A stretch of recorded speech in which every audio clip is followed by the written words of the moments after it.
Prophetess Patricia was a name everyone whispered with awe and reverence. Known as Mama See-It-All, she had gained fame for her extraordinary powers to see people's problems and offer solutions from God. Her church, the Light of Glory, was no ordinary building. It was a massive hall filled with golden decorations, flashing lights, and crowds of hopeful people who traveled miles to see her. Patricia wore long, flowing robes and a glittering headscarf that added to her mysterious image. Her words were smooth, like honey, and people believed every prophecy she gave. Every Sunday, she stood on stage and claimed to see visions of angels guiding her to heal the sick, help the poor, and bless the unlucky. She promised miracles, babies for barren women, riches for the poor, and healing for the sick. People cried with joy when they saw her. But Patricia had a rule: to receive these blessings, they had to give generously to the church. Plant a seed, and God will multiply it, she always said, and people obeyed. But behind all her glory, there was a secret she guarded fiercely, a truth darker than anyone could imagine. One day, Mama See-It-All performed a miracle that left the whole town speechless. A young boy named Samuel, who had been paralyzed for years, was brought to her church by his desperate mother. Patricia laid her hands on him, muttering powerful prayers, and suddenly, the boy stood up and walked. The crowd erupted in cheers, shouting, "Glory to God!" Some people even fainted from excitement. The story of the miracle spread like wildfire, and Patricia's fame grew even bigger. More people flooded her church, bringing their savings, jewelry, and even their land titles, hoping for their own miracle. But little did they know, Samuel's miracle was not what it seemed. Deep in her chambers, Patricia sat with her trusted assistant, Paul, laughing as they counted the money from that Sunday's offering. "You did well, Paul." "Samuel acted perfectly," she said, her voice cold. Paul nodded, knowing better than to ask questions. The real Samuel was an actor, paid to perform the miracle. And this was just the beginning of Patricia's web of lies. One evening, after the service, two strange men entered Patricia's office. They were dressed in black suits and spoke in low voices. "Mama Patricia," one of them said, "we need you to deliver a prophecy for our benefit. The crowd listens to you, and you can help steer them in the direction we want." Patricia's smile faded. "And if I refuse?" she asked, her tone sharp. The second man leaned closer, his face dark. "Refusing us isn't an option, prophetess. Remember, we know who you really are." Patricia's heart skipped a beat, but she quickly masked her fear. "Fine," she said, waving them off. "Just leave your money on the table and tell me what to say." The men left, leaving a thick envelope of cash behind. Patricia sighed heavily. Her fame had attracted powerful people, and now she was caught in their schemes. But she told herself that as long as she kept up her act, no one would find out the truth. Or so she thought. Among Patricia's followers was Grace, a young woman who believed in her wholeheartedly. Grace had sold her family's only farm to give money to the church, hoping for a prophecy that would change her life. Patricia told Grace she would find a wealthy husband within a month. Overjoyed, Grace clung to every word Patricia said and even volunteered at the church. But as the months passed, nothing happened. Grace's life became harder, and her faith began to waver. When she approached Patricia for answers, the prophetess told her, "You must give more, my child. The bigger the sacrifice, the greater the blessing." Desperate, Grace borrowed money to plant another seed. What Grace didn't know was that Patricia used the donations to fund her luxurious lifestyle, designer clothes, foreign vacations, and secret parties. Grace's growing doubt would soon lead her to uncover the cracks in Patricia's perfect image. Grace's doubts grew louder when she noticed something odd.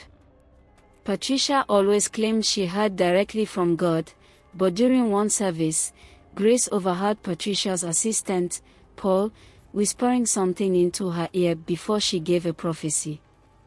At first, Grace dismissed it as unimportant. Maybe he's helping her with details, she thought. But her unease lingered. One evening, as Grace helped clean the church, she stumbled upon a piece of paper in the trash. It was a list of names and personal details, exactly the kind of information Patricia used in her divine revelations. Grace's heart raced. Could Patricia be faking the prophecies? She pushed the thought away, convincing herself it was a misunderstanding. But the seed of doubt had been planted, and Grace couldn't shake it. She decided to start paying closer attention. What she would discover next would change everything. Driven by her curiosity, Grace began watching Patricia more carefully. One night, she stayed behind after a late service and saw Patricia sneak into a hidden room behind the altar. Grace tiptoed closer, her heart pounding. The door was slightly open, and she peeked inside. What she saw made her gasp. Patricia and Paul were sitting at a table stacked with money, laughing as they counted the day's offerings. Beside them was a small bottle labeled "Fake Tears" and a folder filled with private information about the congregation. "This one will give more if we promise her a baby," Patricia said, pointing to a name. Grace covered her mouth to keep from screaming. Patricia wasn't a prophetess, she was a fraud. Tears welled up in Grace's eyes as she realized she had been tricked. But instead of running, she decided to gather proof. The truth needed to come out. Grace knew she couldn't expose Patricia without evidence. She started keeping a journal of everything suspicious she observed, names, dates, and details. She even recorded one of Patricia's fake prophecies using her phone, hiding it in her pocket during a service. But Grace wasn't careful enough. One evening, Paul caught her snooping around the church office. "What are you doing here, Grace?" he asked, his voice cold. Grace froze, clutching her journal behind her back. I was just cleaning," she stammered. Paul's eyes narrowed, but he let her go.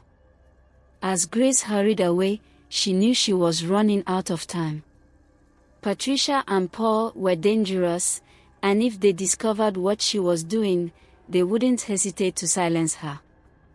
Just when Grace felt like giving up, she met Daniel, a former church member who had left after losing all his savings to Patricia's schemes.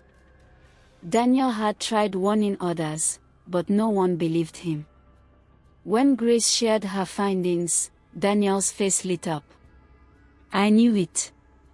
We need to expose her," he said. Together, they planned to confront Patricia. Daniel had connections with a local journalist who was eager to uncover the truth. They decided to gather one final piece of evidence, a recording of Patricia admitting her fraud. But Patricia wasn't the only one watching her flock. Unbeknownst to Grace and Daniel, Paul had started following them, and he wasn't going to let them ruin Patricia's empire. Grace and Daniel set up a meeting with the journalist at a nearby cafe. As they spoke, Grace noticed a man sitting a few tables away, watching them closely. Her stomach dropped. It was Paul. "We are being followed," Grace whispered to Daniel. They quickly wrapped up the meeting and left through the back door. But Paul was one step ahead. That night, Grace's house was broken into, and her journal was stolen.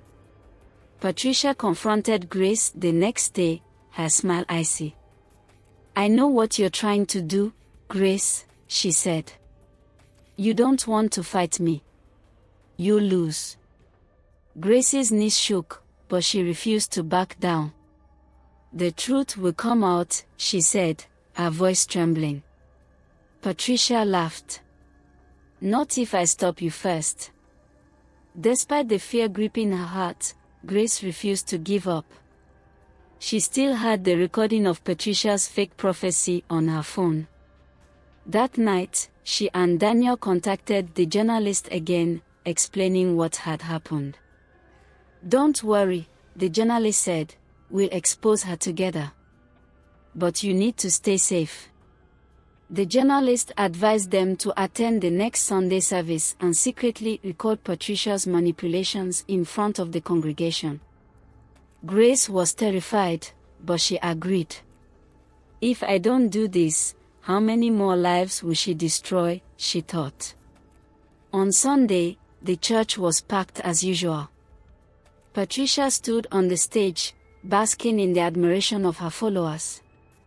Grace hid her phone in her bag, the recording app already running.